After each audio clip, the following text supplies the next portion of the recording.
Comment réagir face à un mail de phishing?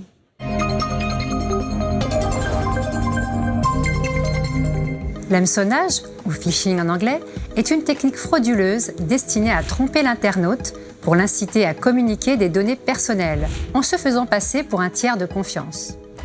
Il peut s'agir d'un faux message, SMS ou appel téléphonique d'une banque, de réseau social, d'opérateurs de téléphonie, de fournisseurs d'énergie, de sites de commerce en ligne, d'administration, etc.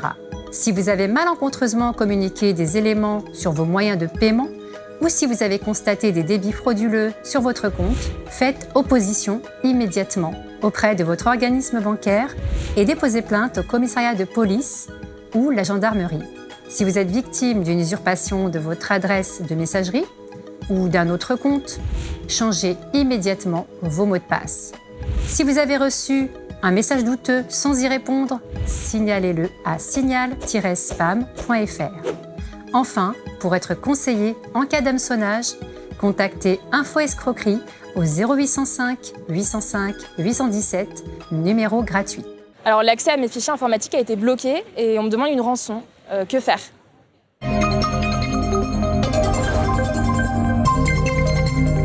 Un rançongiciel, ransomware en anglais, est un logiciel malveillant qui bloque l'accès à l'ordinateur ou à des fichiers en les chiffrant et qui réclame à la victime le paiement d'une rançon pour en obtenir de nouveau l'accès.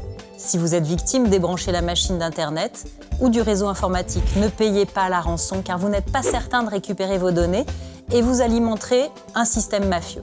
Déposez plainte auprès de la police ou de la gendarmerie ou en écrivant au procureur de la République. En cas de doute, effectuez une restauration complète de votre ordinateur. Reformatez le poste et réinstallez un système sain, puis restaurez les copies de sauvegarde des fichiers perdus si elles sont disponibles.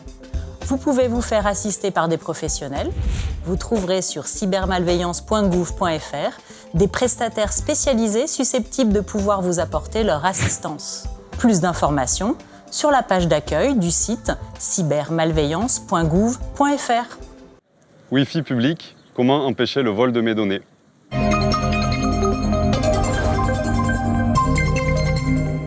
Une multitude de lieux vous offrent un accès Wi-Fi gratuitement pour vous permettre d'aller sur Internet. Qu'ils vous demandent ou non un mot de passe, ces réseaux publics restent des réseaux que vous ne connaissez pas.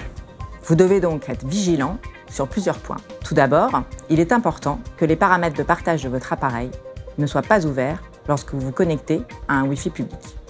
Sinon, n'importe qui pourrait accéder directement à toutes les données que vous partagez.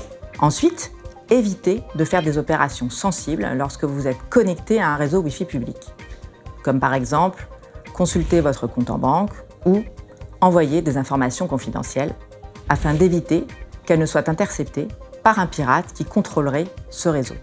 Privilégiez votre connexion 3G ou 4G et désactivez la connexion Wi-Fi de votre appareil pour qu'il ne s'y connecte pas automatiquement. Plus d'informations sur la page d'accueil du site cybermalveillance.gouv.fr. Comment fonctionne un gestionnaire de mots de passe?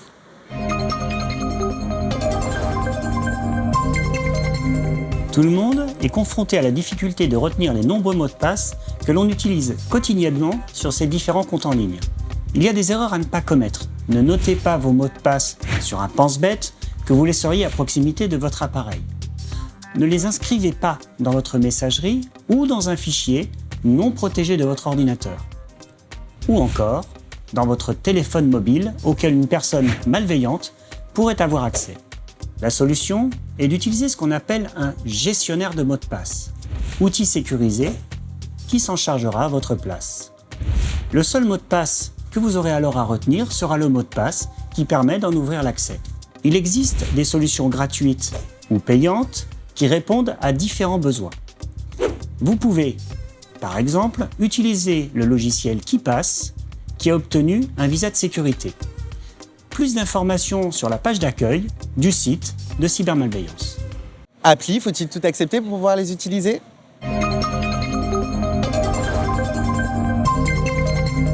En installant une application sur votre téléphone, vous lui donnez le droit d'accéder à certaines informations, comme votre carnet de contacts, vos photos, vos SMS, votre emplacement, ou encore l'appareil photo ou bien le microphone.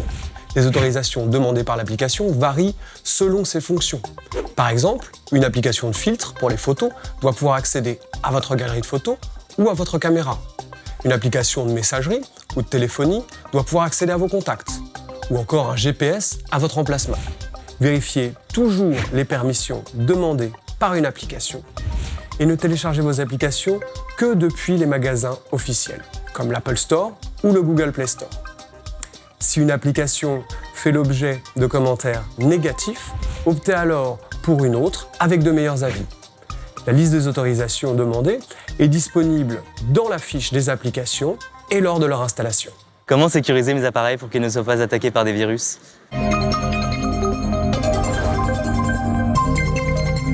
Outre la vigilance à adopter face à un lien ou un fichier douteux, il est possible de renforcer la sécurité de vos appareils. En effet, de nombreuses solutions de sécurité existent pour se protéger des différentes attaques comme les virus, les rançongiciels, ransomware en anglais, l'hameçonnage ou phishing, que peuvent subir les appareils mobiles ou les ordinateurs. Équipez-vous d'un antivirus, tenez-le à jour et faites régulièrement une analyse de votre appareil. Portez une attention particulière aux appareils mobiles, téléphones, tablettes, de plus en plus utilisés au quotidien et souvent bien moins sécurisés que les ordinateurs de bureau. Il est donc important de s'équiper d'outils de sécurité. N'installez pas d'applications ou de programmes piratés. Faites toujours les mises à jour de vos appareils sans tarder pour sécuriser le système et les logiciels installés. Enfin, faites des sauvegardes régulières de vos données. Un système d'exploitation à jour reste la meilleure garantie de sécurité. Pour plus d'informations, rendez-vous sur cybermalveillance.gouv.fr.